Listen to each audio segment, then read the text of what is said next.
Yes, hello, and welcome to our mini interviews at the new Ashgate Gallery.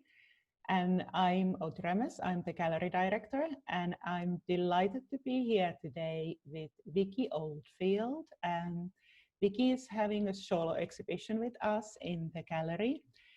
It's titled Flowers, the Eccentric and Ordinary.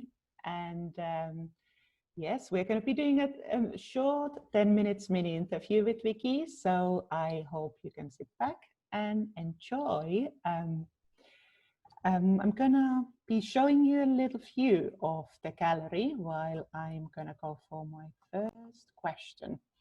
How did you become an artist, Vicky, and why are you drawn to flowers?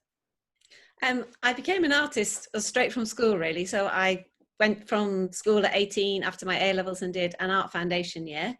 And then after my art foundation, I did a degree in design, and I specialised in textiles and surface pattern. So then I went on with my first job. I worked as a wallpaper designer in London for a couple of years. And the company then got bought out by Crown. So I did that. And then I ended up in Paris and did 4 years in Paris as a textile designer, wallpaper and ceramics. I moved back to the UK after that and worked freelance for quite a while on magazines and all sorts of different things. You know, as a typical freelance, you say yes to everything creative pretty much. And while I was doing that, I took up printmaking. I'd had children at this point, and with the third child, that's when I went freelance. And the printmaking was my escape. There was a creche in Richmond Adult Education Centre.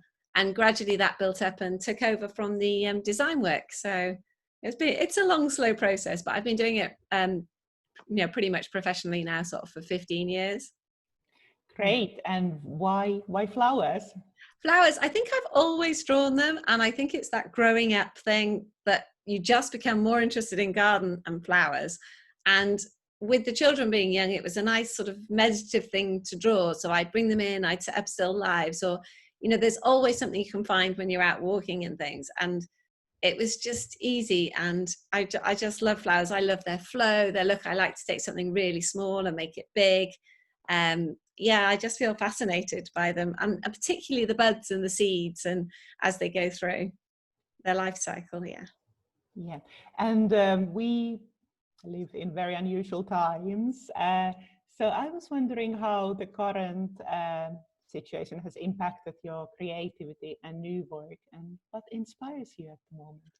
I have been impacted. Initially, it was so strange. You know, everything was cancelled and we were stuck in, and I found it hard to settle. But then I started to quite enjoy the time, and I did a lot of walking, as we all did. And I think I was really influenced by things that I saw at that time of year. So it was all about the bluebells coming into flower and ferns starting, and all around us, spring was really starting to happen. So we were going through this crisis, but nothing was stopping. You know, the rest of the world was kind of moving on and growing, and nature just sort of reclaiming. And then I kind of became quite interested in Spanish flu and all the kind of, because I really like history and what's happened before, and I like my pictures to have some kind of a story. So I got quite interested in healing plants. I had done some work for the Royal Society of Medicine in Regent's Park. There's a building there, and they have medical gardens, and I've done quite a lot of drawing of healing plants. So I've started to build up with my work with all sorts of things from the Spanish flu, and then healing plants and things like that. Yeah, great. I know each piece that we have in the gallery is unique. So would you like to tell me a little bit about your process and what goes behind the work before you have the final piece? Well, I am a printmaker, but I'm not a printmaker to produce an edition. The edition just never interests me. I'm a printmaker because you can get a mark that you can't get any other way. And also I like the process. I really enjoy all the different processes of it. But because they are unique pieces, because each time I make a print, I will try something different. So they'll have different collage elements, or they'll be painted in different colors, because I tend to just print the outside, the line and the texture, and then I hand paint them. And then it's just play. It's just really enjoyable. It's not as frightening as a big white sheet of canvas or paper. You can really sort of push it, and you can do so many different things when you've got the plate. it can be a bit frustrating because nothing is identical, but then it is also a lovely thing that everybody gets a completely unique piece. Yes, fantastic. And I know you're a busy artist, but are you open to commissions as well? Because I know some of the work we have in the gallery is ginormous inside. So if someone has a specific space in mind, or maybe even a specific color palette, is this something that you do at all?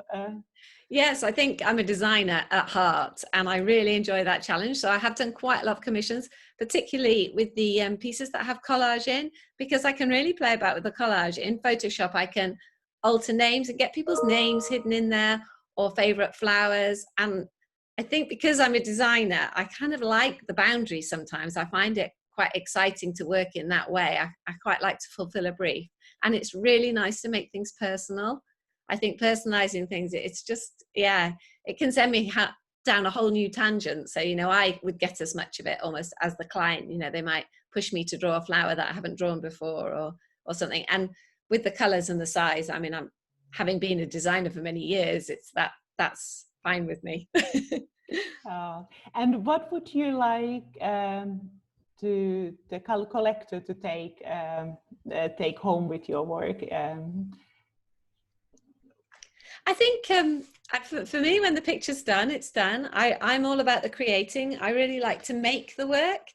And for me, the next picture's always going to be better and good. And so I'm not very precious with them. When they've gone out of my house, once I finish them, I don't really need to keep hold of any of them or anything. Some people say, oh, you must like to keep your favorites. I'm like, no. And it gives me so much pleasure if someone else likes them. And the joy of seeing them in someone's house, and the thought that they might either see what I have seen, or the plant the way that I have seen it, or also the fact that they might read their own interpretation into it. You know, that's quite fascinating. The pictures have been on TV quite a lot recently, because they've been in a few, a Channel 4 sitcom and a few other things. So that's quite exciting, just to spot them somewhere else. And you wonder, you know, you make these things and then you send them on your way, and you don't know where they're going to go or when they end up.